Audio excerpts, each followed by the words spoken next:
Marc Bolan. Welcome to the show, Marc. I'm pleased to be here.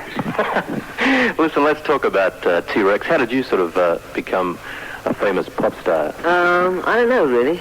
It's been 4 years. I don't really remember. One day we just put out Ride a White Swan and got about 30 in the charts. We went on television and it was #1 there next week. And since then it's been a golden trail of success.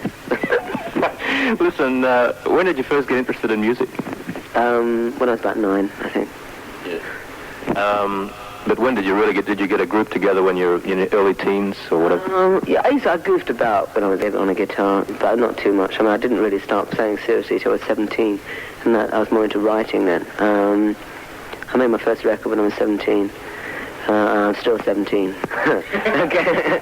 No, I'm 26 now, in fact, a couple of weeks ago. But we got some presents, actually, from Australia, so thank you, baby. I suppose, after Ride a White Swan, I really got, really into music. I guess everyone asks you this, but, I guess you were influenced by just about everyone in those days, were you? No. Oh, sorry. No, who were you influenced by? Only guitar-wise, I suppose song-wise, Bob Dylan would have been an influence on me. And guitar-wise, fortunately I knew both people, which helped, which is Jimi Hendrix and Eric Clapton, were the two guitar players who influenced me for a while, and after that, no one really. What's the story behind Hot Love? The recording of it was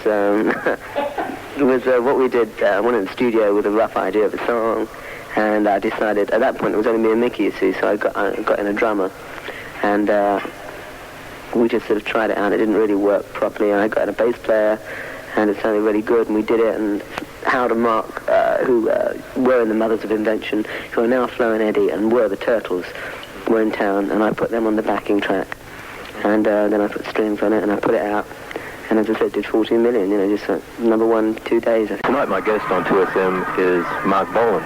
Clive, do anything else besides music? I did millions of things. I acted at the National Theatre, I was a model, I used to wash dishes, I worked in a wimpy bar, and I used to work on a fruit stall. Okay. I used to be a busker on the streets, and I've done many other things. Never were a cab driver? No, I can't drive. I've got That's it. 5 cars, but I can't drive. What kind of cars you got? I had a Ferrari till it got totaled. I've got a Rolls Royce, Jag, a couple of other ones. Yeah. Can't remember. What's the story around Get It On, man? We did that in Los Angeles, in a place called Wally Hyder's recording studio. And I had the song for about 2 months. And I wanted to record Little Queenie, that Chuck Berry song, And we recorded that, and I didn't like it. So I sat there and thought, how can I change it without it sounding like Little Queenie, And I, in fact, wrote Get It On, which in reality doesn't sound that much like it. But it should have done. I didn't do a good job of copying it, really. And we just worked it, and I took it back to London and finished it off, And I put a guy who used to be in King Crimson on saxophone, called Ian McDonald, who's very good. And I put him on it. And that's my brother on 2SM was Robbo. You know him, don't you? When did you feel as though you were starting to achieve something out of writing? I wasn't aware that I did. No, I got personal satisfaction out of it. I think it was when I wrote a song called Juniper Suction. I wrote it in the toilet, funny enough. That was one of the first songs, and that was on my second album. I really felt I was beginning to get somewhere. What does Marc Bolan want to be doing in 5 or 10 years? He hopes to be alive still. That's about all I can say, really. Do you have problems staying alive? Yes. Why? It'd be hard to explain. I mean, the pressure of work. Oh, it's so tough at the top, then, isn't it? No, I mean, I'll probably be... I'm already starting directing films. I directed the one with Ringo. I'm forming a new label. I'm producing 5 artists next year. Okay, let's go on to Metal Guru Island, Metal Guru is the same story as Get It On, really. We did it a bit later, a year and a half later. But that was Howard and Marc and that one. But we did that in France. A place called the Chateau. We did it there. Together? No, darling, we're very close. Okay, Marc. Telegram Sam. Telegram Sam was cut in Copenhagen. I wrote it in New York, and it's about a friend of mine who does little services for me occasionally. And it's got lines in it like, Bobby's all right, he's a natural-born poet, he's just out of sight, and that's Bobby Dylan, if anyone doesn't know. I thought it would have been very obvious. No one ever twigs that, that it was Bob Dylan. Funny that. Jeepster. Shouldn't have been released because I'd left that company then for a start.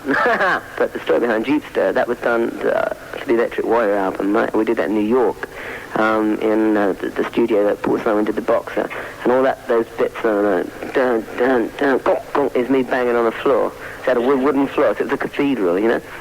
So it's got me bit of tap dancing on it. Bolan on 2SM was rubber, you know, don't you? It's good to see the entertainment thing back on stage, Mark. You know, a couple of years ago, Cats used to get up there and sort of do nothing. Yeah, I don't think it's the same over here. It's been 3 years in England now. But, I mean, it's still very slow in America, and I mean, you'd be surprised. You seem to be ahead of the Americans on the acceptance thing. Like in the States, we're still very much an album group. I mean, they scream and make a noise, but they're still more reserved than you'd imagine, you know. Whereas I get the impression from the way that the shows are going and the way the thing feels that they're going to be quite, you know, I expect an audience to go crazy, you know. Okay, Mark, thanks very much for talking with us tonight, and all the very best for your Australian tour. Thank you very much, and if it's nice, we'll come back. If it's not, we'll come back anyway.